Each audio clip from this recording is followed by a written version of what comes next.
of beauty, history, and romance. The city feels peaceful, almost timeless. But in the winter of 1910, Paris faced one of the greatest disasters in its history. Today I want to take you back to that moment. They walk along the Seine, admire the bridges, and watch the boats pass quietly under the evening light. It feels peaceful, almost timeless. But more than 100 years ago, this same river turned against the city. In the winter of 1910, Paris faced one of the greatest disasters in its history. The Seine rose higher and higher until the capital of France became a floating city. And today, I want to take you back to that moment. Stand here with me for a second. Now imagine the streets around us slowly filling with water. The bridge is shaking, the underground tunnels flooding. People running through the cold winter rain, carrying whatever they could save. This is Paris, January 1910. It began with rain, not a storm, not a single violent night. Just rain.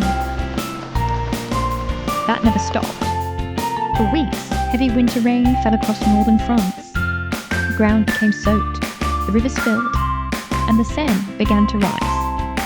At first, no one was worried. The river flooded from time to time. Parisians were used to it.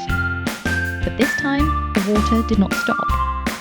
Every day, the level climbed higher, and higher, and higher. By mid-January, the Seine had overflowed its banks. Water spread into the streets near the river. Cellars filled first, then basements, then entire buildings. People tried to block the doors with wood and sandbags, but the water always found a way in. Shops were abandoned. Furniture floated, walls cracked under the pressure. Paris was slowly drowning. Suddenly, water began to appear far from the river, in houses, in markets, in train stations. People woke up to find their floors covered in water. Even though the Seine was blocks away, the city was flooding from below. Within days, entire neighborhoods disappeared underwater. Boats replaced carriages. Wooden walkways were built between buildings. Soldiers helped carry people through the streets. In some places, the water reached the windows of the first floor. Parisians crossed the city on small boats, as if they were in Venice. Except this was not romantic. It was cold, dirty, and dangerous. The real danger was not the river itself.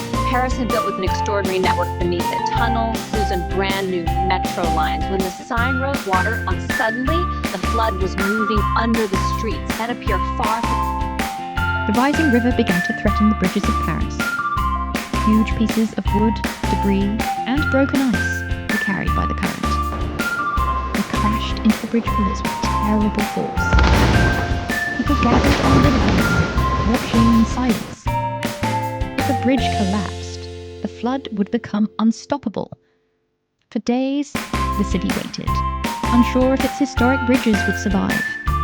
As the water spread, electricity failed in many areas. Gas lines stopped working, trains could not run, factories closed, shops had no supplies. Thousands of people were forced to leave their homes. Others stayed, trapped on upper floors, watching the water rise below them. Paris, the heart of modern Europe, had become helpless against the river. Yet life did not stop. People found ways to adapt. Neighbors shared food. Soldiers built temporary bridges. Doctors traveled by boat to reach the sick. Even in disaster, the city continued to live. And that is something very Parisian. On January 28th, 1910, the Seine reached its highest level, more than 8 meters above normal.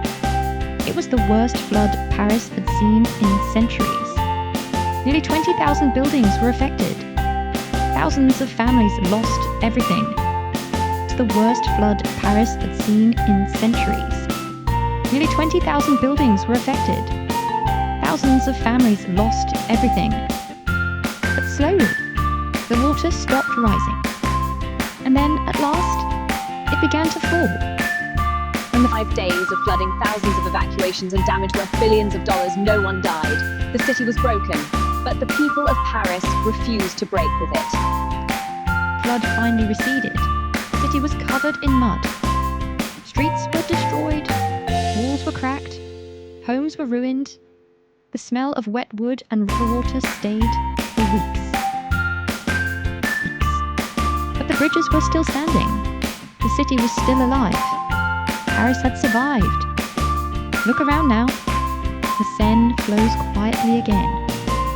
Boats pass under the bridges.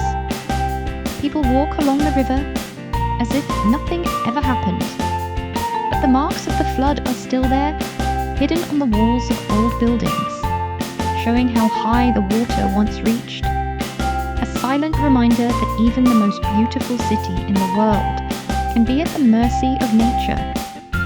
History is not only made of kings and wars. Sometimes it is written by rain, by rivers, and by the strength of the people who refuse to give up. Boats pass under the bridges, people walk the road as if nothing ever happened, and next time I will take you deeper into the hidden history